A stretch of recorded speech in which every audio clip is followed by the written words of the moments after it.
there guys, Brayden here, and today we're taking a look at the Jurassic World Hammond Collection Baryonyx. Now, the Hammond Collection is the line of figures intended for adult collectors and just general. They're a lot more complex than most of the other figures that Mattel are releasing right now, and in the US at least, they are exclusive to Target stores, so anyone outside of the US don't know where you'd be able to get these guys, but in the US, at least, you have to go to Target to get these. Now, this is one of the two Hammond Collection figures from the Dominion assortment that's available right now. The other is the Parasaurolophus, but the Parasaurolophus looks good from most angles, but when you're looking at it head-on, the face looks really, really weird.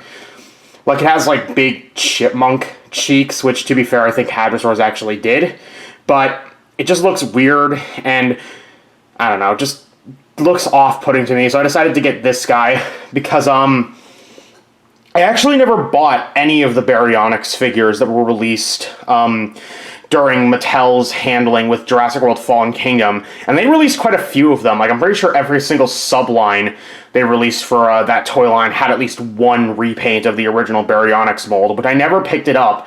Never picked any of the repaints for it up, and of course part of that is of course due to the interesting design the Baryonyx from this series has.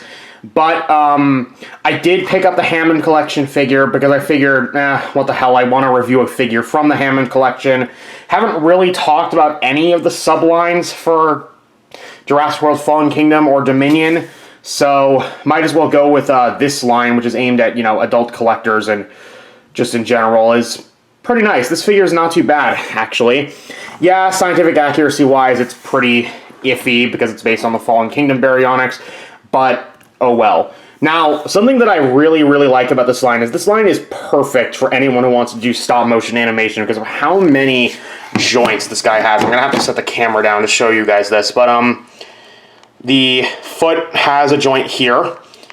There's another, well, okay, it's a swivel at the, I don't know what that would be.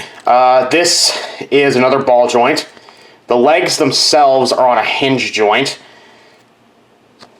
Oh, that is one problem with this figure, is getting him to stand up can be a little interesting.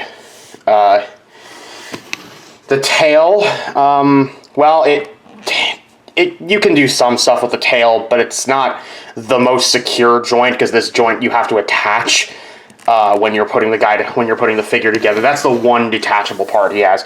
The arms are on ball joints, and then there's another ball joint here if you want to do the Jurassic World style, pre-Dominion Jurassic World style pronated hands. For scientific accuracy purposes, you can also have them supinated, which is apparently what that's called. The neck is also on a ball joint, which is nice because it means you can get him in a variety of poses. The head, well, for the head, the jaw can open. The head itself is pretty much stationary. It is on a joint, but it's pretty stiff as far as joints go, so it can be difficult to get any real movement out of that.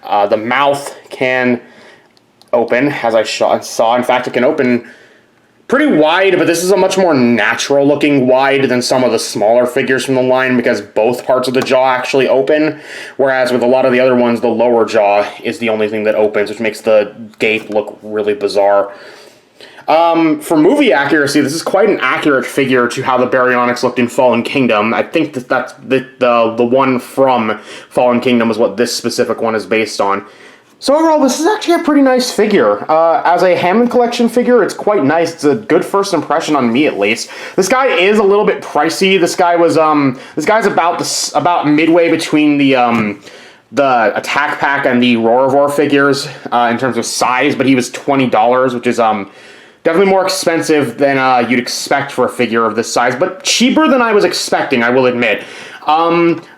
Overall, this guy's really nice, and I really, really hope the Hammond Collection Ceratosaurus, which I'm really looking forward to, is going to be just as nice as this guy, because that's one figure that I am definitely getting. And if you want this guy, go right ahead and get him. I'd recommend this guy, actually. Probably the best Baryonyx figure we've gotten from the Jurassic Park toy line in quite a while. If you're not interested, then I can't force you to go buy it, but this is definitely a really nice figure.